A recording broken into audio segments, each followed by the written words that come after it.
How to get a satellite view of your house using Google Earth. Hello everyone, welcome to this channel. I'm Emily and I'm here to help you out today. So without any delay, let's get started. So first of all, launch the Play Store application and make sure that you have the latest version of Google Earth application.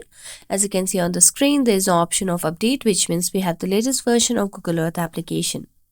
So I'm going to tap on open and it will land me to the home page of Google Earth over here. Now, make sure that you're logged into your account before using the application. Now, if you want to get a satellite view of your house, simply tap on the search bar over here at the top of the screen and search for the location. So I'm going to search for this location over here and then just make a search over here. As you make a search for here, it will show you the satellite view over here. You can just mention the exact location and you can just search for your location and get a satellite view. So that's it. Thank you so much for watching this video and see you next time.